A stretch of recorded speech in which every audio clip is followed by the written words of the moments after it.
What is happening, Magnus Sites? So, the amazing Snyder Man.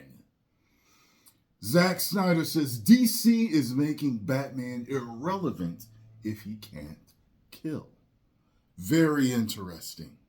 Now, before I jump on this, people harassed Zack Snyder for having Batman kill. But Christian Bale's Batman killed. Whether it was by accident or not, he killed Harvey Dent. And he tackled him off of the thing. Michael Keaton's Batman killed. Can't remember if Val Kilmer's Batman killed or not. I don't think he did. Maybe he did. He did.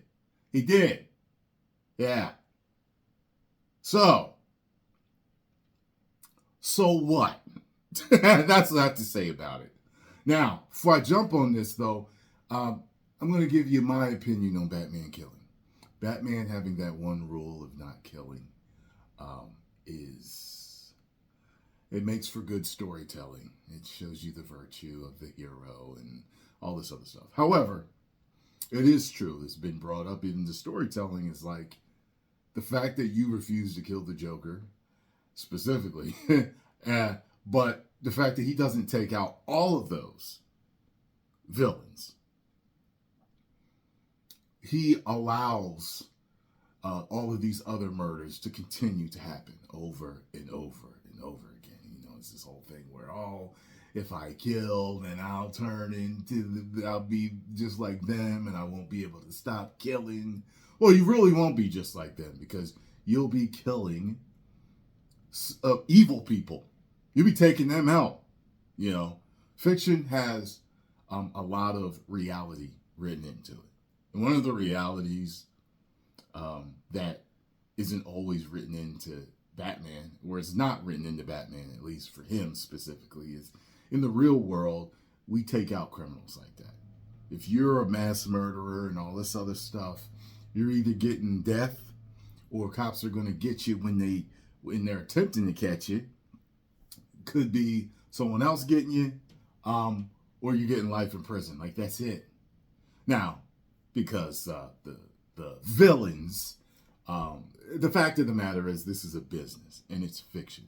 So the villains, if you're a good villain, you have to stick around. You have to always get away. Or if you die, you get resurrected at some point. They have to do that because these characters are iconic. That's why so many of the heroes die and then they return. They're iconic. They're making money.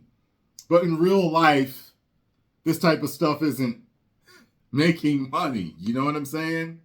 Now, some people do it to make money and do all these bad things to make money and rule over people and power and stuff. But people take these people out.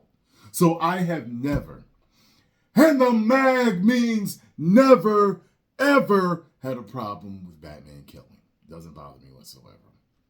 I don't care if the Batman turns into the Punisher one day. It doesn't bother me. It shows me that at some point he came to his senses and realized some of these people cannot be rehabilitated and you gotta take them out. That's what it shows me, that Batman finally learned something from that. So Batman v Superman Dawn of Justice director Zack Snyder has said that DC is making the Caped Crusader irrelevant if he can't kill. Speaking on the Joe Rogan Experience podcast, Snyder said he often finds himself in trouble with fans because of his deconstructivist point of view. But assured it's because I care that I want to take him apart. They jumped on him about Superman killing, but Superman, Christopher Reeve's Superman killed. You know what I'm saying? It's like people pick and choose, when they want to hate on people. Or, no. Let me take that back. I'm starting to talk like the youngsters. A hater is totally something different than how the young folk use it these days, how the kids use it. They use hater for just not liking someone. That's not what a hater is. A hater is someone that is jealous of you. It came from player hater. You were mad at the player that could get the women. So that's why it's don't hate the player, hate the game. Hate the system I'm using, my what I use with my mouthpiece, how I speak to the women. Hate that. Hate how the game is. Hate the game. The game is the rules of how it is, what it is to pull women. Hate it because you don't know how to do it. You know what I mean? Don't hate me. Hate the game. You know what I mean? So, yeah, it's just, I don't know, I had a point, but now I'm going with it. But my, yeah, so anyway, yeah, people really pick and choose who they want to attack. That's what I was saying, over dumb stuff like this. He uses the example of Batman's traditionally choosing not to kill his enemies, which is a concept present in most comics and films. Yeah, like a lot of heroes are like that. Like they're not all, This is one reason why people like Wolverine so much. He's just a savage. Batman can't kill his cannon. And I'm like, okay, the first thing I want to do then, when you say that, is I want to see that, what would happen. And they go, well, don't put him in a situation where he has to kill someone. You're protecting your God in a weird way, right? You're making your God irrelevant if he can't be in that situation. He has to now deal with that. He does do that. If he does do that, what does that mean? What does it tell you? Does he stand up to it? Does he survive that as a God, as your God? Can Batman survive that? Yeah, I guess if he's put in a situation of where there's he would have to stop someone from dying, that type of stuff.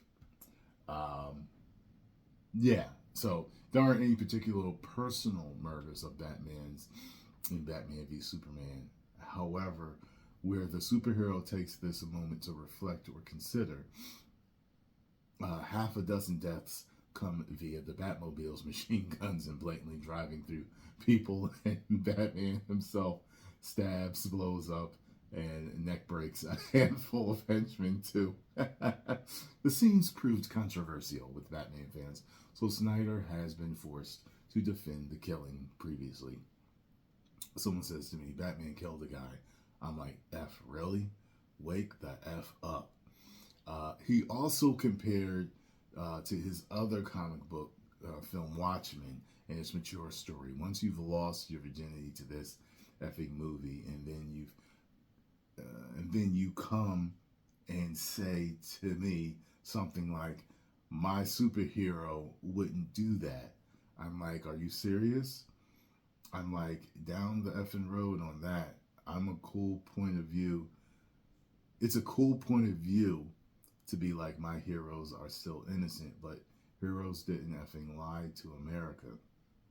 My heroes didn't embezzle money from their corporations. My heroes didn't commit any atrocities. That's cool, but you're living in an effing dream world. While Snyder once led the DC cinematic universe with Man of Steel, Batman v Superman, and his 4-hour version of Justice League, but the franchise has now come to an underwhelming end with Blue Beetle, The Flash, Aquaman, Lost Kingdom, which all disappointed at the box office. All right. So that's what I got to say about it. Post your comments down below. I'm not like that. I don't care if superheroes kill any of them. I don't care. Like when Andrew Garfield's Spider-Man was like, I stopped pulling my punches, I was like, good. Because Spider-Man fights people and pulls punches. And when he could take people out like that if he wanted to, he could just go like that. He left several times. He'd go like this on your head and knock you out. And that'd be it. But he pulls his punches all the time. I was a superhero. I wouldn't pull punches. But, it is what it is. Post comments down below. Let me know what you all think. If you enjoyed my thoughts on this, hit the like button, subscribe.